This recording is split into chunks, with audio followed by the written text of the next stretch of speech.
स्वागत है आपका ब्रेक के बाद। और आइए अब बात करते हैं दिव्य भव्य महाकुंभ की।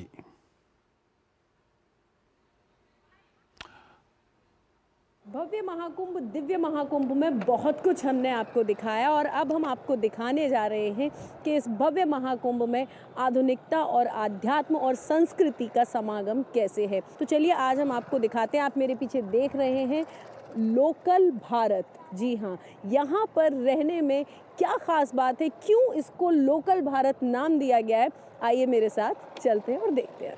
महाकुंभ में देश विदेश से आए करोड़ों श्रद्धालु पवित्र मां गंगा, मां यमुना और मां सरस्वती के संगम में स्नान कर अपने जीवन को पुण्यकारी बना रहे हैं। यह आयोजन केवल एक धार्मिक अनुष्ठान ही नहीं बल्कि आध्यात्मिक संस्कृति और आधुनिकता का एक अनूठा संगम भी है, जिससे ये महाकुंभ और भी भव्य और विशाल बन गया है।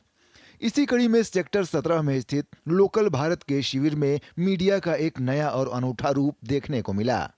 यहाँ वरिष्ठ पत्रकार विनोद द्वारा निर्मित एक विशेष कुटिया श्रद्धालुओं के लिए आकर्षण का केंद्र बनी हुई है। यह कुटिया अपने आप में खास है क्योंकि इसमें आधुनिक सुविधाओं के साथ साथ भारतीय संस्कृति की विशेष झलक भी देखने को मिल रही है। यह उन श्रद्धालुओं के लिए एक अनूठा अनुभव लेकर आई है जो आधुनिकता और परंपरा को एक साथ देखना चाहते हैं। हम बोलते हैं कि भारत में भारत को खोजा कैसे जाए, तो भारत को खोजने के लिए आप लोगों को साधन और संसाधन जरूर मुहैया कराएं, जिसमें लोगों को इस बात का एहसास न हो कि आज की आधुनिक दुनिया का और पुरानी सनातन दुनिया का तालमेल न बिठा पाए। इस शिविर में आने वाले श्रद्धालुओं का कहना है कि उन्हें यहाँ अपनी संस्कृति को गहराई से समझने का अवसर मिला। यहाँ का वातावरण उन्हें अपनी जड़ों से जुड़ने का अनुभव दे रहा है। यहाँ श्रद्धालु भजन कीर्तन, पारंपरिक अनुष्ठानों और आध्यात्मिक गतिविधियों में भाग लेकर अपने भीतर एक नई ऊर्जा का संचार महसूस कर रहे हैं। जैसे हम इधर आए, जो हवा है, जो एनर्जी है, इतनी बढ़िया है और इतना मजा आ रहा है, इतनी शांति है इधर, तो उस शांति के लिए आए हैं। महाकुंभ में देश भर की मेट्रो सिटीज से आए बच्चे जो आमतौर पर लैपटॉप और वीडियो गेम्स में व्यस्त रहते हैं, उन्हें यहाँ रेत में खेलने, मिट्टी के घर बनाने और पारंपरिक खेलों का आनंद लेने का अवसर मिल रहा है। यह अनुभव उन्हें भारत की मिट्टी और संस्कृति से जोड़ने का कार्य कर रहा है।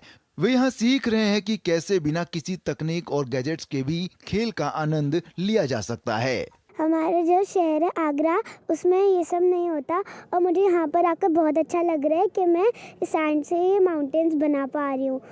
इस शिविर की एक और खासियत है कि यहाँ सुबह और शाम निःशुल्क भोजन वितरण किया जा रहा है। श्रद्धालुओं के लिए यह सेवा न केवल भक्ति भाव का प्रतीक है बल्कि भारतीय संस्कृति में अन्नदान के महत्व को भी दर्शाती है। दूर दूर से आए यात्री इस सेवा और समर्पण से अभिभूत हैं। इस तरह की व्यवस्था की है, ऑफ कोर्स वो काबिले तारीफ है और अभी तक तो सब कुछ ठीक ठाक रहा है। और भूतो न भविष्यतो वाली स्थिति है इस समय।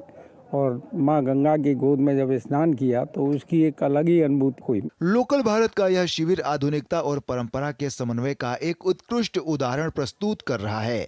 यह आयोजन भारतीय संस्कृति और आध्यात्मिकता को संरक्षित करने और नई पीढ़ी तक पहुंचाने का एक सफल प्रयास साबित हो रहा है। प्रधानमंत्री नरेंद्र मोदी और योगी आदित्यनाथ दोनों मिलकर, दोनों ने जिस तरीके से इस भव्य महाकुंभ, दिव्य महाकुंभ को आधुनिकता, आध्यात्म, संस्कृति और समरसता का समागम बनाया है, या कहूँ कि देखने को मिल रहा है, ये अतुलनीय है। कैमरा पर्सन विनोद ओझा के साथ मैं डॉक्टर सुयश शर्मा, डीडी न्यूज़ के लिए प्रयागराज से।